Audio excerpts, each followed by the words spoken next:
Hello students, आज हम class 11th की बुक आरोप पद्य भाग में संकलित कविता आओ मिलकर बचाए पढ़ेंगे, जो निर्मला पुतुल द्वारा रचित है। निर्मला पुतुल जी का जन्म सन 1972 में झारखंड में हुआ था। यह आदिवासी परिवार की लड़की थी और इनका बचपन बहुत संघर्षों में बीता। इन्होंने आदिवासी समाज में बहुत सी चीजों को देखा और उन पर हो रहे अत्याचारों को महसूस किया। उन्हीं सब बातों को ध्यान में रखते हुए उन्होंने इस कविता के माध्यम से यही बताना चाहा है कि आदिवासी लोग कैसे अपना जीवन जीने के लिए संघर्ष करते हैं और अपनी परिस्थितियों से समझौता करते हैं। आज यही हम इस कविता के माध्यम से जानेंगे। कवित्री अपने माहौल को नगर की बुरी संस्कृति से बचाने की कोशिश करती है। चलिए स्टार्ट करते हैं। अपनी बस्तियों को नंगी होने से, शहर की आबो हवा से बचाए उसे। इन पंक्तियों में कवित्री लोगों से कहती है कि हम सब मिलकर अपनी बस्तियों को शहरी वातावरण से दूर रखें, यानी कि जो भी माहौल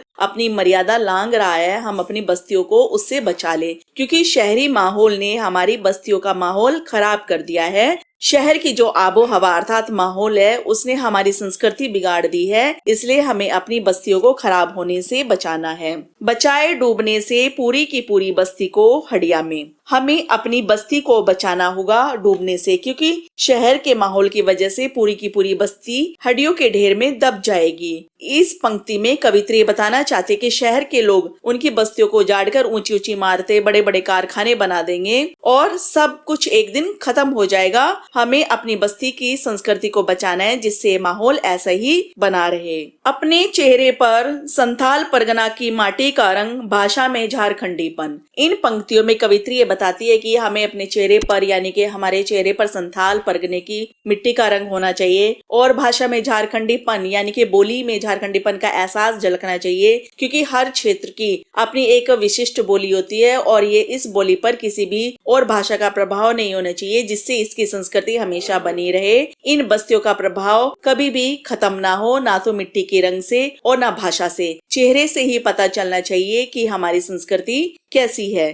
ठंडी होती दिनचर्या में जीवन की गर्माहट। कवित्री इन पंक्तियों में कहती है कि शहर की संस्कृति से यहाँ के लोगों की दिनचर्या ठंडी होती जा रही है, यानी कि उनमें आलसीपन होता जा रहा है, उनकी दिनचर्या धीमी पड़ती जा रही है। आज लोगों में वह उत्साह नहीं है जो कि हुआ करता था। उनका उत्साह कमजोर होता जा रहा है। मन का हरापन, भोलापन दिल का, अक्खड़पन, जुझारूपन भी। उनके मन में जो उत्साह और खुशियां थी वे खत्म होती जा रही हैं। लोगों के मन में जो भोलापन हुआ करता था वो आज खत्म होता जा रहा है। उनका अक्खड़पन अर्थात कठोरता और जुझारूपन, यानी कि काम करने की लगन, जिस लगन से वो काम किया करते थे, वो आदत उनकी खत्म होती जा रही है। और कवित्री ये चाहती है कि सब लौट आए, यानी कि कुछ भी खत्म ना हो। भीतर की आग, धनुष की डोरी, तीर का नुकीलापन, कुल्हाड़ी की धार। इन पंक्तियों में कवित्री बताना चाहती कि उन्हें क्या क्या बचाने का प्रयास करना चाहिए। उनके कवित्री कहती है कि उन्हें अपने भीतर अर्थात अंदर की ज्वाला को बचाने के साथ साथ धनुष की डोरी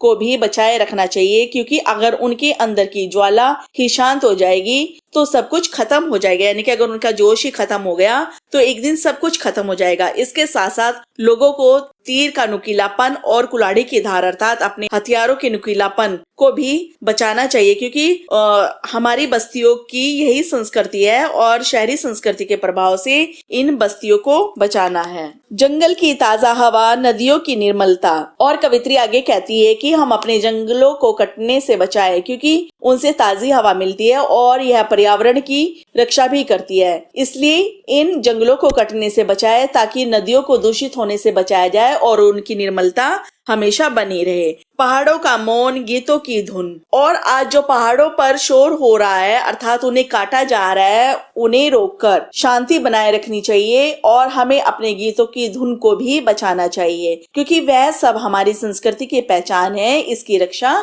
करनी चाहिए। मिट्टी का सौंधापन, फसलों की लहलहाट। और हमें इस मिट्टी की सुगंध व लहलाती फसलों को बचाना चाहिए, जिससे हमारी संस्कृति के बारे में पहचान होती है और हम सबको मिलकर इसे बचाने का प्रयास करना चाहिए। नाचने के लिए खुला आंगन, गाने के लिए गीत, हंसने के लिए थोड़ी सी खिलखिलाहट, रोने के लिए मुट्ठी भर एकांत। नाचने के लिए खुला आंगन, गाने के लिए गीत। कवित्री कहती है कि जनसंख्या बढ़ रही है, जिसकी वजह से घर छोटे होते होते जा रहे हैं और अगर नाचने के लिए खुला आंगन चाहिए तो जनसंख्या पर नियंत्रण करना होगा और हमें अपने गीतों की धुन की भी रक्षा करनी चाहिए। हंसने के लिए थोड़ी सी खिलखिलाहट, रोने के लिए मुट्ठी भर एकांत और बेकार के तनाव को दूर करने के लिए थोड़ी सी खिलखिलाहट अर्थात थोड़ी सी हंसी बचाकर रखनी चाहिए ताकि खुशी ढूंढी जा सके और खिलखिलाकर हंसा जा सके। और अगर कभी मन दुखी भी होता है तो उसे जताने के लिए थोड़ा सा एकांत अर्थात अकेलापन भी होना चाहिए। इसलिए इन सब को हमें मिलकर बचाना होगा।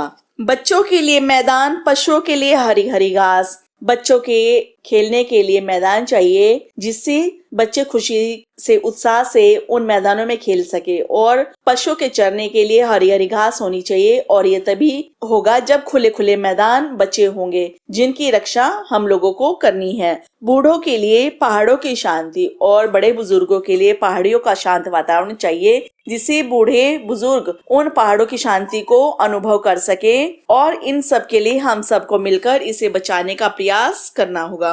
और इस अविश्वास भरे दौर में थोड़ा सा विश्वास। और कवित्री कहती है कि चारों तरफ अविश्वास फैला हुआ है, यानी कि किसी पर भी भरोसा नहीं है। ऐसे में हमें थोड़ा सा तो विश्वास बनाए रखना होगा, थोड़ी सी उम्मीद, थोड़े से सपने। हमें अच्छे कर्मों के लिए थोड़ी सी उम्मीद भी बचानी चाहिए क्योंकि किसी भी अच्छे काम का आधार उम्मीद ही होती है। और इनके साथ साथ हमें थोड़े से सपने भी बचाने चाहिए जिससे उन्हीं सपनों के अनुसार काम कर सके। आओ मिलकर बचाएं कि इस दौर में भी बचाने को बहुत कुछ बचा है अब भी हमारे पास। और अंत में कवित्री कहती है कि हम सबको मिलकर इन सभी चीजों को बचाने की कोशिश करनी चाहिए क्योंकि आज इस भागदौड़ भरे जीवन में अभी भी हमारे पास बहुत कुछ बचाने के लिए बचा है। अभी भी हमारी सभ्यता व संस्कृति की बहुत सी चीजें हमारे पास बची हैं जिन्हें हम सबको मिलकर बचाना चाहिए।